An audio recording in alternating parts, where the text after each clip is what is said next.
베드로전서 4장 7절부터 11절입니다. 신약성경 381페이지입니다. 사신 줄 알고 봉독합니다. 만물의 마지막이 가까웠으니 그러므로 너희는 정신을 차리고 근신하여 기도하라. 무엇보다도 열심으로 서로 사랑할지니 사랑은 허다한 죄를 덮느니라. 서로 대접하기를 원망 없이 하고 각각 은사를 받은 대로 하나님의 각양 은혜를 맡은 선한 청지기같이 서로 봉사하라.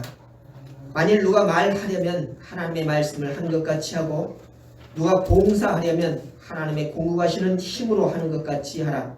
이는 범사에 예수 그리스도로 말미암아 하나님의 영광을 받으시게 하려 함이니 그에게 영광과 권능이 세세에 무궁토록 있느니라.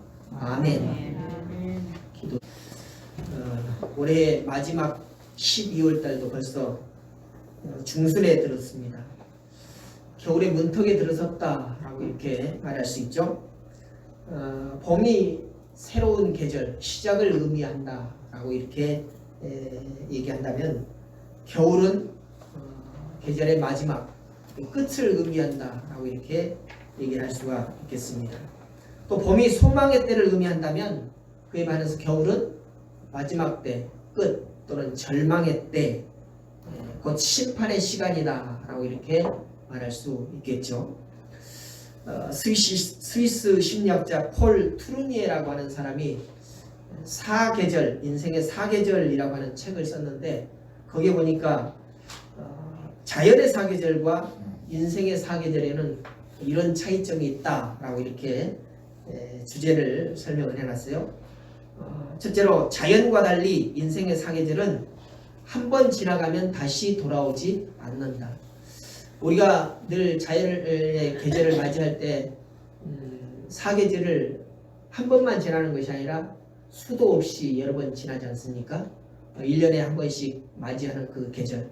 그래서 겨울이 온다고 해가지고 내년에는 이제는 봄이 없을 거야 라고 하면서 절망으로 빠지지 않습니다. 다시 봄이 올 것을 알고 있기 때문에 또 그 봄을 기대하기 때문에 전혀 계절에 상관없이 그렇게 일상적으로 살아갈 수가 있는 것이죠. 그러나 인생의 계절은 다시 돌아오지 않는다라고 하는 것입니다. 두 번째로 인생의 사계절, 자연의 사계절은 봄이 가면은 여름이 오고 여름이 가면 가을이 오고 가을이 간 다음에야 겨울이 온다. 이런 순서에 따라서 이렇게 변화가 되어지잖아요. 그런데 인생의 사계절은 그런 순서에 따라서 오지 않을 수도 있다라고 하는 것입니다. 인생의 겨울은 하던 일을 멈추고 이제는 하나님의 부름과 심판을 기다리는 그런 개인적인 종말을 생각해야 될 때가 바로 인생의 겨울 아닌가라고 이렇게 생각을 해봅니다. 그렇다면 우리의 관심은 겨울에 관심을 두어야 한다는 것이죠. 이 신학적으로 얘기하면 이것을 종말적 신앙을 살아가야 한다라고 하는 그런 말씀인 것입니다. 하나님을 알지 못하고 믿지 않는 사람들 또 다른 종교를 믿는 사람들은 종말에 대해서 별로 깊이 관심을 갖지 않습니다. 그 종말이 없을 것이다라고 생각하는 사람들이 많기도 합니다. 그러나 우리가 우리 인생의 선배들을 보면은 반드시 온 다음에는 가지 않은 사람이 없잖아요. 여러분 왔다가 가지 않은 사람들 본 적이 있으십니까? 영원히 산 그런 사람을 소문으로 들어본 적 있어요? 없잖아요. 한번 오면 반드시 가게 마련인 것이 인생의 계절이다라고 하는 것입니다. 그래서 기독교는 종말이 있다, 시작이 있었듯이 종말이 있다라고 이렇게 가르치고 또 그것을 믿는 것이 바로 기독교 신앙인 것이죠. 그래서 우리는 늘 우리 인생의 겨울을 관심을 가지고 생각을 해야 된다는 것이죠. 왜 그렇게 해야 되느냐? 겨울을 맞이하지 않을 사람이 한 사람도 없기 때문인 것입니다. 우리들 중에서도 벌써 겨울을 맞이한 사람이 있을 것이고 어떤 사람은요 가을, 여름, 가을을 맞이하지 않고 곧 봄에서 겨울로 갈 수도 있는 그런 사람들이 있기 때문에 우리는 늘 겨울을 생각하고 겨울을 준비하는 그런 삶을 살아야 한다는 것입니다. 오늘 본문을 보니까 베드로는 로마 제국과 또 네로 황제의 대박해로 인한 그런 환란 속에서 교회들에게 편지를 써서 보냅니다. 오늘 7절에 보니까요 이렇게 말씀합니다. 만물의 마지막이 가까웠으니, 만물의 마지막이 가까웠으니, 이 말씀을 영적으로 얘기한다면 인생의 겨울이 왔다라고 하는 것을 직시하라는 것입니다. 여러분, 우리가 겨울임에도 겨울을 인식하지 못한다면 다음 계절을 준비하지 못하잖아요. 겨울이면 겨울을 준비해야 되고, 또 겨울이 지나면 다음 봄을 준비해야만 우리 인생이 잘 굴러갈 수가 있다는 거죠. 그런데 계절을 알지 못하면 늘 여름인데 겨울옷을 입고 겨울인데 여름옷을 입고 있으면 자기 자신도 때에 맞지 않을 뿐만 아니라 다른 사람들로부터서도 손가락질을 받게 되는 그런 삶을 살게 되는 것이죠. 그러므로 우리는 늘 계절을 준비함이 있어야 된다는 것입니다. 특별히 오늘 4장 7절에 보니까 만물의 마지막이 가까웠으니 라고 이렇게 말씀하는 것은 바로 베드로가 교회들에게 인생의 겨울이 왔으니 준비함이 있어야 된다라고 하는 것입니다. 아직 겨울인 것을 알지 못하고 직감하지 못한 사람들에게 겨울인 것을 인식하라라고 하는 그런 권면인 것이죠. 겨울은 원하는 사람이든지 원하지 않든지 반드시 오게 돼 있습니다. 누구라도 나는 겨울이 싫어, 겨울은 없을 거야, 내 인생에서 겨울은 없을 거야 라고 아무리 주장하고 아무리 그렇게 애를 쓴다 할지라도 누구든 겨울을 맞이할 수밖에 없다는 것입니다. 여러분, 산다는 것이 무엇일까요? 산다는 것은 태어난 때부터서 죽음을 향해서 질주하는 것이 바로 산다는 것이다. 죽음을 향해서 달려가고 있는 것이 바로 삶이다 라고 이렇게 말해도 과언이 아니다는 것입니다. 그래서 우리는 인생의 겨울이 오지 않기를 기도하는 그런 어리석은 사람이 되는 것이 아니라 우리에게 있어서 겨울이 오는 것을 잘 준비하고 또 그 겨울을 어떻게 잘 지날 것인가에 대해서 하나님께서 지혜를 주시옵소서라고 하는 그런 간구의 삶이 우리에게는 있어야 된다는 것입니다. 사실 겨울은 평안한 그런 계절이 아니에요. 혹독한 계절입니다. 바람이 불고 오늘 첫눈이 왔습니다만은 그렇게 추운 계절이 바로 겨울입니다. 또 그런 계절이 긴 땅을 동토의 땅이라고 해요. 동토의 땅. 도무지 풀리지 않는 그런 땅, 동토, 얼어버린 땅이라고 얘기를 하는데, 그래서 많은 사람들이 겁을 먹습니다. 겨울이 오면 어떡하지? 겨울을 어떻게 났지? 보통 사람들 보십시오. 내가 봄을 어떻게 나지? 라고 하는 그런 염려는 하지 않아요. 그런데 내가 어떻게 겨울을 지내지? 라고 그런 염려를 많이 하지 않습니까? 이게 사람의 연약함이라는 거죠. 그러나 우리는 겨울을 특별히 겁먹을 필요가 없습니다. 왜냐하니까 겨울을 이겨낸 생명들에게 있어서 그 겨울은 끝이 아니고 새롭고 찬란한 봄이 기다린 뿐이기 때문입니다. 잘 준비하고 그 준비함으로 잘 지내게 되면 그 다음 계절이 없는 것이 아니라 그 다음에는 찬란한 새싹이 돋아나고 꽃을 피울 수 있는 그런 계절이 예비되어 있기 때문에 그것을 잘 준비하고 잘 생각한다면 겨울이 결단코 혹독하고 지나기 어려운 그런 계절만은 아니다라는 것입니다. 이처럼 예수님께서 주신 생명, 하나님의 영원한 생명을 소유한 사람들에게 있어서 겨울은 결단코 끝이 아니다는 것입니다. 아까 초두에 말씀드렸습니다. 인생의 계절은 반복해서 오지 않는다라고 얘기했는데, 그러나 그럼에도 불구하고 그리스도인들에게는 그 계절의 끝이 영원한 끝이 아니라 다시 우리에게 새로운 생명을 허락하여 주시고 그 새로운 생명으로 살아가는 삶은 영원한 삶이다 라고 하는 말씀인 것입니다. 오늘 새로운 차원의 빛나고 놀라운 부활과 또 영생의 봄을 맞이하게 되는 것이 바로 기독교인들의 참다운 삶임을 우리는 믿어야 할 것입니다. 그러기에 중요한 것은 겨울을 잘 준비해서 이겨내는 것입니다. 여러분, 겨울을 준비하는 것을 뭐라고 합니까?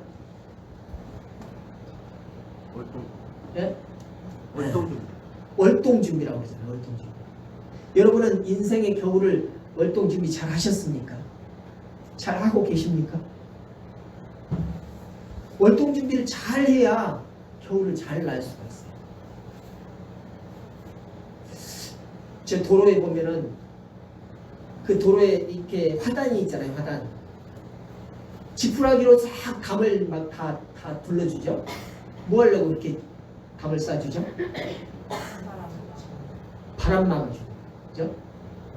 눈보라 막아주고. 월동 준비하는 거예요. 만약에 그게 싫어가지고 안 하면 어떻게 될까요? 내년에 그 화단이 온전하게 유지가 될 수가 없다는 것입니다. 물론 살아나는 것도 있지만은 대부분은 다 얼어 죽을 수밖에 없다는 것입니다.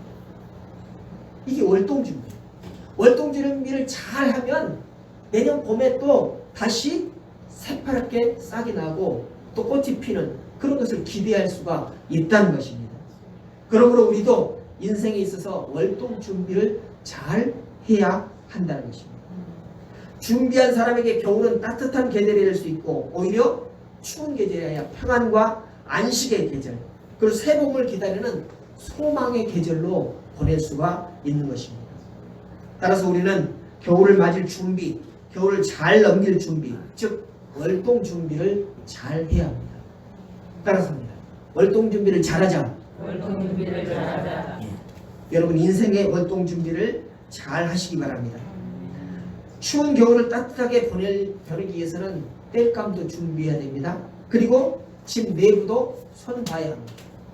그리고 눈이 많이 온다 할지라도 밖에 나가서 음식을 사오는 것이 아니라 내부에 음식을 잘 저장을 해놔야 그런 혹독한 겨울에 굶주리지 않고 잘 살아갈 수가 있는 것입니다. 그래서 그런 의미에서 겨울은 참다운 삶의 지혜를 요구하는 때인 것입니다. 그래서 지혜가 있어야 겨울을 이겨낼 수가 있다는 것입니다. 그런 지혜 중에 지혜는 바로 인생의 종말이 가까이 왔다는 것을 깨달아야 돼요. 그리고 그 깨달음이 있으면은 어떻게 내가 이 겨울을, 이 인생의 겨울을 잘 지낼 것인가 하는 그런 준비가 있어야 된다는 것입니다. 이것을 바로 영적인 지혜다라고 말할 수가 있습니다. 여러분, 아무리 똑똑해도 아무리 많은 것을 가지고 있어도 돌아갈 곳이 없다면 참으로 쓸쓸할 수밖에 없습니다. 돌아갈 곳이 없는 것은 참으로 너무나도 애달프고 쓸쓸한 그런 삶일 수밖에 없다는 것입니다. 그렇다면 우리의 닥쳐올 인생의 겨울을 어떻게 준비해야 할까요?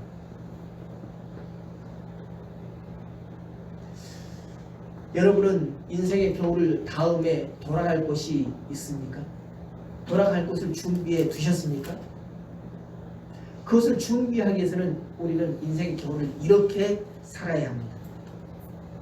본문 7절을 보니까 그러므로 너희는 정신을 차리고 라고 이렇게 말씀하고 있습니다. 그래서 우리는 인생의 겨울을 이렇게 준비하자. 첫 번째로 정신을 차리고 기도하자. 따라서 합시다. 정신을 차리고 기도하자. 이게 첫 번째 준비합니다. 마지막을 준비하는 우리는 먼저 해야 할 것이 바로 정신을 차려야 합니다. 세상은 정말로 무서운 것이고 마지막 때는 더 악한 계절인 것입니다. 그래서 예수님께서 마지막 때를 말씀하시면서 뭐라고 했어요?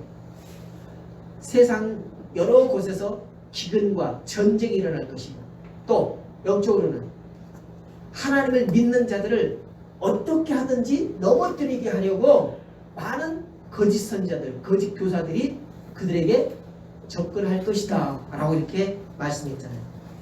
디모데후서 3장 13절에 보니까 악한 사람들과 속이는 자들은 더욱 악하여져서 속이기도 하고 속기도 하나니 라고 이렇게 말씀하고 있습니다.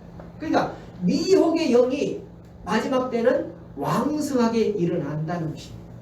여러분, 하나님을 믿고 또 하나님을 온전하게 믿자라고 알자라고 그렇게 말씀하는 사람들보다 자기 스스로가 하나님이다, 자기 스스로가 다시 내려온 예수다라고 하는 그런 사람들이 더 많이 드러나게 된다는 것입니다. 언제가요? 마지막 때, 인생의 겨울 때. 그것이 바로 원래 믿던 사람들을 미혹한다는 것입니다. 제가 근간에 알지 못하는 사람들에게 편지를 많이 받았어요. 요즘 편지, 개인적으로 편지 받는 게 별로 없잖아요. 근데 담임 목사 앞으로 막 편지가 많이 와요. 알지 못하는데 뜯어보면은 이상한 이야기를 많이 해놨어요. 자기 스스로 성경을 읽다 보니까 성경대로 돌아가는데 자기 해석한 대로 지금 돌아가고 있다 라고 주장을 하는 사람들이 저 충청도 충주에서 오고 또 저쪽에 어디 예산인가 그쪽에서도 막 오고 그래요. 듣도 보지도 못한 그런 사람들이 이 성경이 이렇게 흘러간다. 또 성경대로 가는데 세상이 이렇게 가더라고. 자기 주장이 옳고 자기가 스스로 성령의 감화를 받은 그런 사람이다 라고 이렇게 주장하는 그런 내용들이 많이 있었습니다. 여러분, 이와 같이 믿는 사람들을 미혹하는 영들이 여기저기서 우후죽순으로 일어나는 시기가 바로 인생의 겨울 마지막 때이다 라고 하십니다. 이 미혹이라고 하는 말이 있는데 미혹은 아득할 미, 혹할 혹이라고 하는 그런 한자를 써서 미혹이라고 했습니다. 이것은 마음을 흐리게 해서 무언가에 홀리게 해서 결국 인생을 망가뜨리는 것, 이것이 바로 미혹의 의미인 것입니다. 여러분, 거짓 교사들, 거짓 선지자들 이런 사람들은 믿는 자를 오히려 미혹해서 그들을 넘어지게 하려고 하는 것이 바로 목적이라는 것이죠. 믿지 않는 사람들에게 편지하지 않습니다. 믿는 사람들에게, 어쩌면 교회 목사들에게 편지를 해가지고 미혹하게 하는 그런 일들이 너무나도 많이 있어진다는 것입니다. 이것은 바로 마귀가 발악을 하기 때문인 것입니다. 그러므로 정신 차리지 아니하면 마귀에게 속고 마귀에게 넘어갈 수밖에 없는 때가 바로 인생의 겨울이라는 것입니다. 그래서 우리는 정신을 차리고 기도해야 하는 것입니다. 두 번째는 우리가 무엇을 준비해야 될 것인가? 8절 말씀 보니까 무엇보다도 열심으로 서로 사랑할지니 사랑은 허다한 죄를 덮느니라 이렇게 말씀하고 있습니다. 두 번째 따라서 합니다. 정신을 차리고 뜨겁게 서로 사랑하자. 뜨겁게 서로 사랑하자. 오늘 본문에서는 열심으로 사랑하라고 했어요. 열심으로. 이것은 다른 말로 현대어로 말하면 뜨겁게 사랑하라라고 하는 그런 말씀인 것입니다. 여러분, 지난 수요일날 제가 말씀을 드렸어요. 어느 부부가 있는데 아내가 남편을 정말로 많이 사랑해요. 근데 남편에게 이렇게 말해요. 나는 당신을 99% 사랑하고 딱 1%는 당신이 아닌 옆집 남자를 사랑해요. 이렇게 말한다면 남편들 입장에서 어때요? 받아들일 수 있어요? 그게 다 자기를 온전히 사랑하는 것일까요? 아니에요? 99%나 사랑하는데? 그래도 아니에요? 99% 사랑하는데 1% 때문에 사랑하는 게 아니네. 최정식 권사님, 장로님 그러네. 그렇습니다. 이게 바로 뜨겁게 사랑하는 거예요. 1% 정도는 괜찮겠지가 아니라 그 1%까지라도 다 사랑을 해야 뜨겁게 사랑하는 것이고 열심으로 사랑하는 것이다 라고 하십니다. 여러분, 마지막 때에는, 인생의 겨울에는 우리가 서로 뜨겁게 사랑해야 되는 것입니다. 우주적인 역사의 종말이든 또는 개인적인 종말이든 그날에 저와 여러분 모두가 다 두 가지에 대해서 결산을 해야 돼요. 결산. 뭘 결산해야 되느냐? 첫 번째로는 하나님과의 관계에 있어서 결산을 해야 됩니다. 하나님과 나의 관계가 잘 정립이 되어 있는가? 겉으로만 하나님과 관계되어 있는데 속으로는 하나님의 뒤통수를 치려고 하는 그런 생각을 가지고 있다면 이건 관계 정립이 잘못된 거잖아요. 여러분, 사업을 하는데 계약을 해요. 계약서는 잘 써놓고 뒤에 생각은 어떻게 하면 이걸 사기를 칠까 라고 생각한다면 그 계약이 온전한 계약이 아니잖아요. 하나님과의 관계가 바르게 정립이 되어 있어야 된다. 이것을 우리는 잘 결산해야 합니다. 하나님과의 관계에 있어서 결산이 잘못되면 우리 인생의 겨울은 엉망진창이 되어버립니다. 다음 새 봄을 기대할 수가 없다는 것입니다. 두 번째도 결산해야 할 것은 무엇인가? 바로 인간관계의 결산이에요.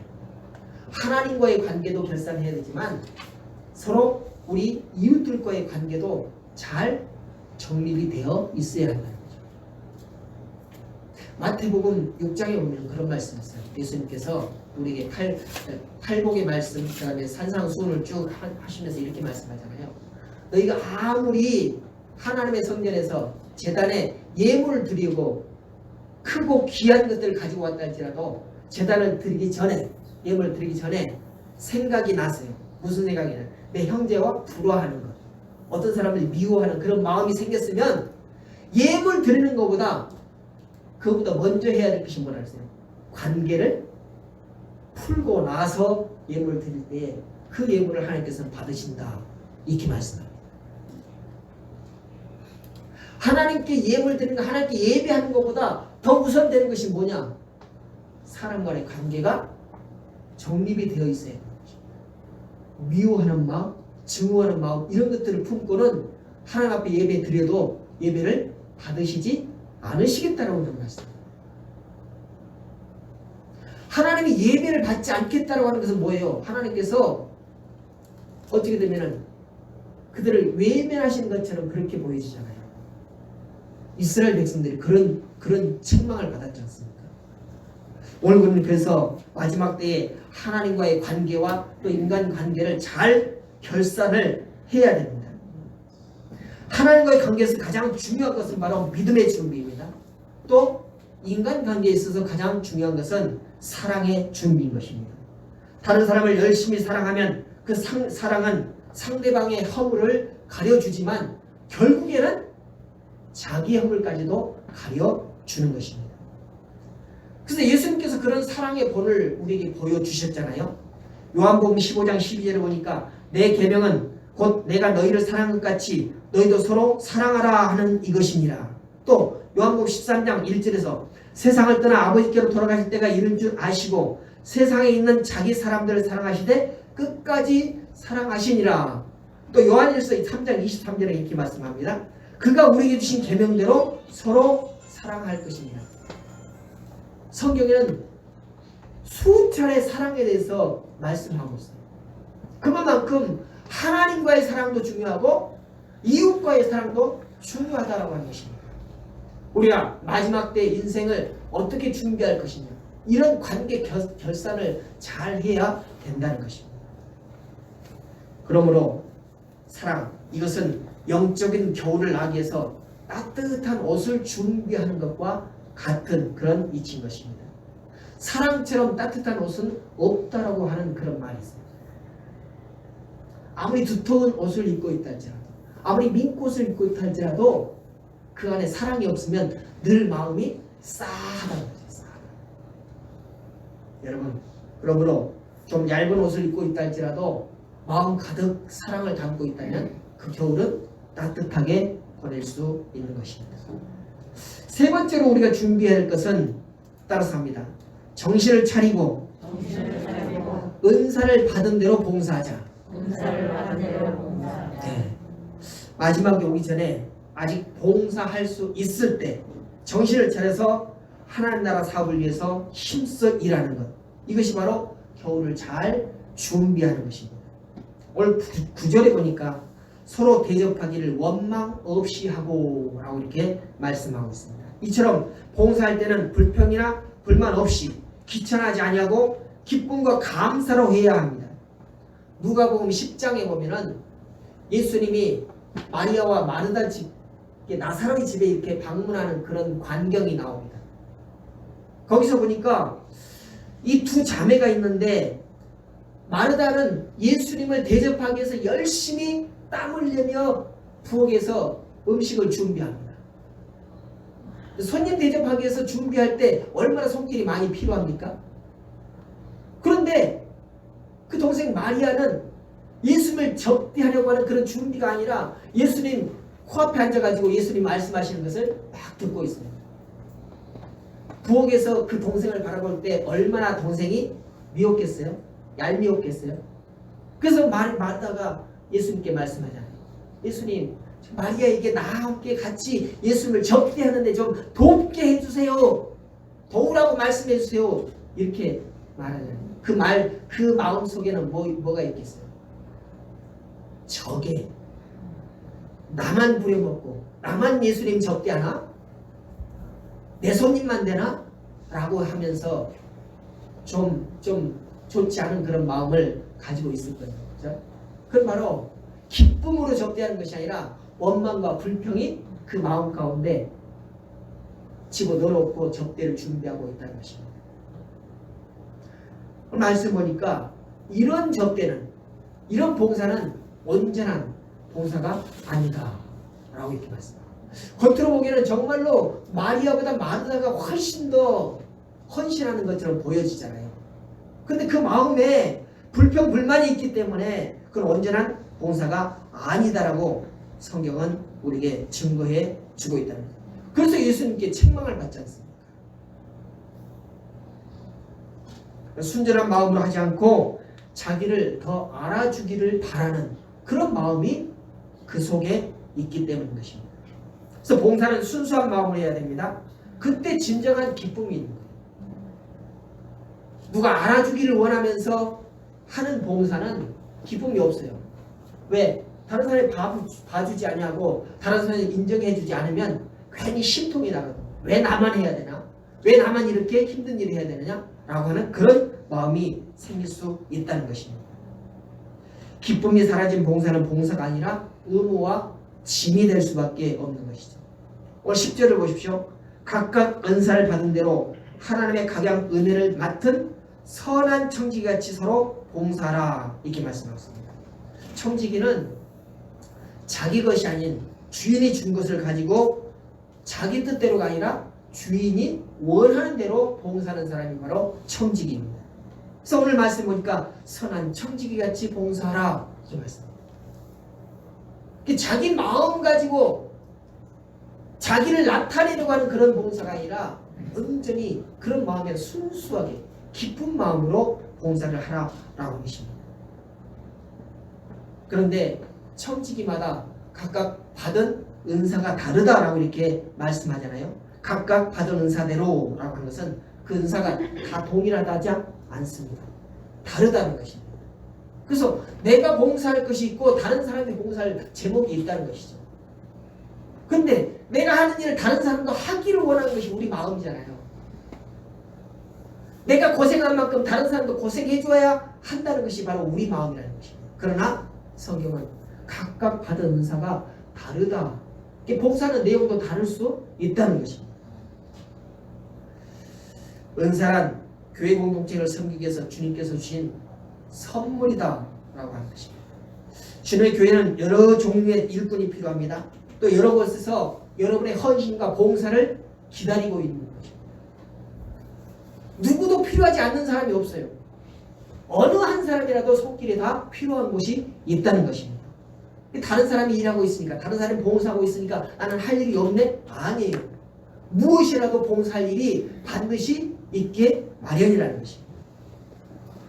어떤 사람은 찬양 은사를 받았으면 찬양대로, 또 가르치는 은사를 받았으면 교사로, 섬김의 은사를 받았으면 여러 가지 섬김의 부서에서 봉사해야 하는 것입니다. 11절을 봅니다. 만일 누가 말하려면 하나님의 말씀을 하는 것 같이 하고 누가 봉사하려면 하나님이 공부하시는 힘으로 하는 것 같이 하라. 참된 봉사는 하나님이 공부하시는 힘으로 해야 되는 것입니다. 내가 가진 능력으로 하는 것이 아니라 하나님께서 부여해 주신 그 능력으로. 대부분 무슨 봉사의 일을 맡기려고 하면 뭐라고 합니까? 나는 그럴 능력이 재간이 없어요. 다른 사람에게 하십시오. 이렇게 하는 일들이 허다하잖아요. 아니요. 하나님께서 그 일을 맡기실 때는 그 일을 행할 수 있는 능력을 공급해 주신다는 말씀입니다. 그러므로 여러분에게 맡겨진 봉사에 대해서 등한히 하지 아니하고 게으르지 아니하고 다른 사람에게 넘기려 하지 마시고 맡겨진 그 봉사의 일은 반드시 맡은 자가 충실하게 해야 할 것이라는 것입니다. 이게 바로 청지기적인 봉사의 자세인 것이죠. 내 힘이 아닌 성령님의 도우심이 있다라고 하는 것을 우리는 믿어야 할 것입니다. 그렇게 성령님의 도우심을 힘입어서 봉사할 때 힘들지 아니하고 수월하게 할 수 있고 또 피곤하거나 지치지 않을 수 있습니다. 그리고 기쁨으로 봉사할 수 있게 되는 것입니다. 이것은 바로 성령의 인도하심을 믿고 순종할 때에 나야 가능한 것이죠. 여러분 지금 현재도 여러 각양각색의 모양으로 봉사하고 있을 줄 믿습니다. 근데 그렇게 봉사할 때 여러분 마음에 심령에 좀 불평이 생기고 불만이 생긴다라고 하는 것은 여러분의 힘으로 하려고 하니까 그렇다. 성령님의 도우심과 성령님의 능력을 입어서 한다면 전혀 불평과 불만이 있을 수 없다는 것입니다. 여러분 봉사할 때 조금이라도 심통이 나고 조금이라도 불평이 불만이 생겨난다면 바로 성령님께 하나님께 기도하시기 바랍니다.